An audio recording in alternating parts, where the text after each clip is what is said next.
One of the people who absolutely understood that there was guilt involved with the institution of slavery was an individual who you wouldn't think would cast such a long shadow. You wouldn't think it because he was a fanatic, he was a lunatic, he was clearly insane, but he was also a God-haunted man who became a most unlikely hero of the Civil War era. His name was John Brown. He had succeeded at absolutely nothing in his life. Failed at land speculation, had legal problems of enormous consequence, was accused of writing bad checks, embezzlement. When he lived in Ohio, he had 21 pending lawsuits in Ohio alone. He was a kind of guy you really did not want to meet. He had 20 children. He viewed himself as an Old Testament prophet. To give you some indication of the attitude that he had and the anger that seized within him, his favorite biblical verse, he used to say, was from the book of Job, the verse which declared, "And I break the jaws of the wicked and plucked the spoil out of his teeth." John Brown did more than plucking out of teeth. In 1857, during the border wars in Kansas, he and 4 of his sons, late one night, showed their opposition to slavery by going to a district that was known to be the home of some slavery-supporting settlers, and he took out 5 men and boys, and Brown and his sons, in the moonlight, hacked them to death at Pottawatomie Creek, hacked them to death with broadswords. All of this was based on a transforming experience he had had in 1837. He attended the funeral of an abolitionist named Elijah P. Lovejoy, who was murdered by a mob. He was lynched by a mob, someone who had been a courageous voice against slavery. At the funeral for that abolitionist, Brown came in. He was unknown to most of the people in the room, but in a loud voice, he called out from the back of the service, raising his right hand as if taking an oath, and saying, "Here before God in the presence of these witnesses, I consecrate my life to the destruction of slavery." He had 20 children. He beat savagely his own children. They were involved in his various projects. One of the projects after the massacre at Pottawatomie Creek involved taking some fugitive slaves up to Canada. He went up to Canada, and while he was there, he planned this lame-brained scheme to lead a little army down to Virginia to start a slave rebellion. His idea was that he would declare himself as an avenging prophet, and slaves from all of the nearby plantations would rally to his cause, would take up the arms that he had seized, that he had brought with him, and join his little army of 18. An army that included 5 free blacks and 13 white men, including his own sons. They came down to Harper's Ferry, Virginia. Today it's part of West Virginia. Then it was all part of the same state of Virginia. And they seized an armory there. They brought with them, this strange little army, a wagon that was filled with 200 rifles, 200 pistols, and 1,000 pikes, stakes with sharpened edges.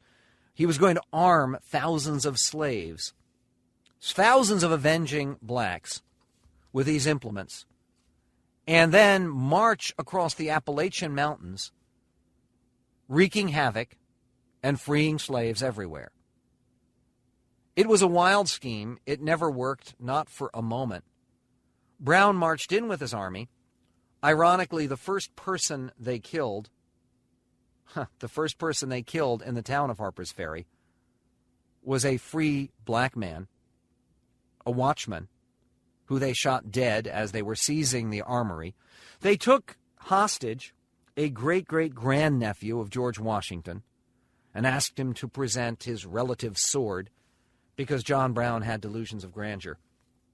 But instead of the slaves rising up to support them, The local people in the village rose up to oppose them and to surround them and trap them in the armory.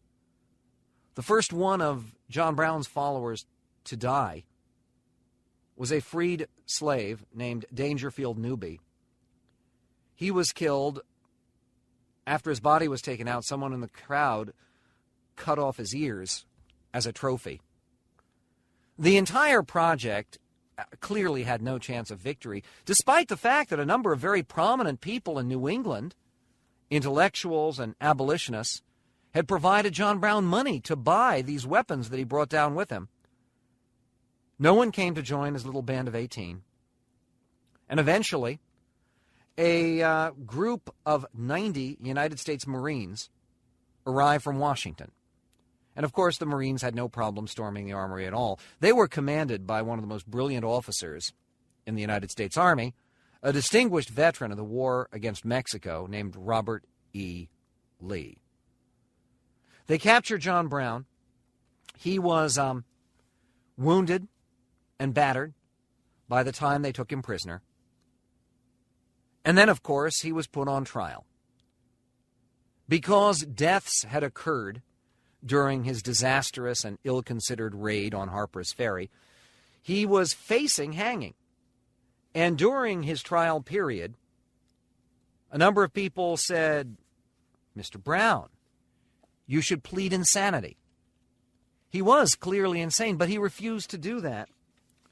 He understood that he meant more to the cause that he was trying to advance, if he were dead than if he were alive.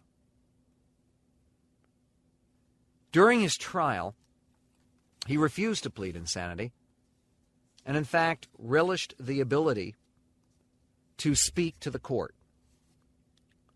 And during that speech, he pointed to a Bible, declared that this Bible teaches me that all things whatsoever that men should do to me, I should do even so to them. I believe that to have interfered as I have done, as I have always freely admitted that I have done, in behalf of God's despised poor, I did no wrong, but right. He had one more point to make. Looking at the courtroom, he said, "Now if it is deemed necessary that I should forfeit my life for the furtherance of the ends of justice, and mingle my blood further with the blood of my children, and with the blood of the millions in this slave country, whose rights are disregarded by wicked, cruel, and unjust enactments, I say, let it be done." John Brown had failed at everything he had done, including the raid at Harper's Ferry. But he succeeded at dying. In fact, in his death, he began to live up to the role that he had chosen for himself, of prophet. Why did people sing John Brown's body lies a-moldering in the grave? We'll tell you, God's hand on America.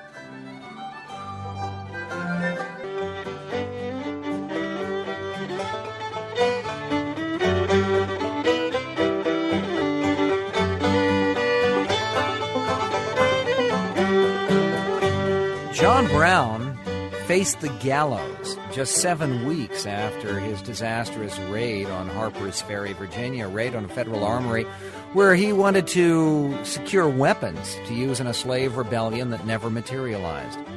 Some 7 weeks later, he's facing death. And a number of people came to him and secretly met with him in his cell and offered a last-minute plan for a jailhouse rescue. Brown said no. "I am worth now infinitely more to die than to live," he said. He was absolutely right. He wrote to his wife, in fact, "I have been whipped, but I am sure I can recover all the lost capital occasioned by that disaster by only hanging a few moments by the neck, and I feel quite determined to make the utmost possible out of a defeat." The reaction of people in the North to John Brown, this maniac with the wild eyes and the Old Testament beard and the bloody hands, was truly extraordinary. Henry David Thoreau, the New England writer, Massachusetts writer, saw that Brown's imminent hanging was similar, he thought, to the crucifixion of Christ. He viewed those two events as, quote, two ends of a chain which is not without its links. He is not Old Brown any longer. He is an angel of light. The date of the execution was set for December 2nd. Brown met with people in his cell. He had become famous. He was an absolute obsession in the press, and the Southern press as a demon, and the Northern press as more and more a hero. Leading writer and religious thinker Theodore Parker weighed in by declaring, "There have been few spirits more pure and devoted than John Brown's, and none that gave up their breath in a nobler cause. Let the American state hang his body, and the American church damn his soul. The road to heaven is as short from the gallows as from a throne." Ralph Waldo Emerson said of Brown that he was a saint whose fate yet hangs in suspense, but whose martyrdom, if it shall be perfected, will make the gallows as glorious as the cross. Brown understood all this, and he accepted his doom with great dignity. The day of his execution, the day of his hanging, a wagon came up in front of the jailhouse with a large pine box on it that contained a heavy oak casket. The jailer invited Brown to get up and to sit on the casket, and he did. He was wearing bedroom slippers and a badly fitting dark suit. And Brown handed the jailer a scrap of paper on which he wrote what he hoped would be recorded as his last words. And then, in front of a crowd of people, including some 1,500 soldiers, Brown went to his death without saying another word. Among those who viewed his execution was an actor, a popular, very handsome actor who was part of a militia regiment called the Richmond Greys.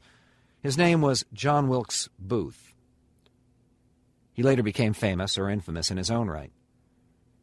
He said Brown was a brave old man, a man inspired, the greatest character of this century. That even though John Wilkes Booth was a strong supporter of slavery. Another witness to Brown's execution was a professor of physics, natural science, at Virginia Military Institute, a blue-eyed, mysterious, intense gentleman who never was particularly popular with his students. His name was Thomas Jonathan Jackson, later known as Stonewall Jackson. He watched the execution as well. And after Brown's death, they read the last words that he had scribbled on his note. The words declared, "I, John Brown, am now quite certain that the crimes of this guilty land will never be purged away, but with blood."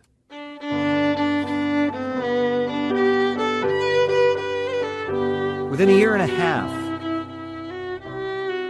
there were tens of thousands of volunteers who marched off to war for the Union, singing "John Brown's body lies a-mouldering in the grave. John Brown's body lies a-mouldering in the grave. His soul goes marching on." His soul? This strange, warped, bloody man, this failure at everything that he tried, writer of bad checks and embezzler. By his example, he helped to divide the Union, precisely because people of the South were so horrified at the hero worship attending the late John Brown.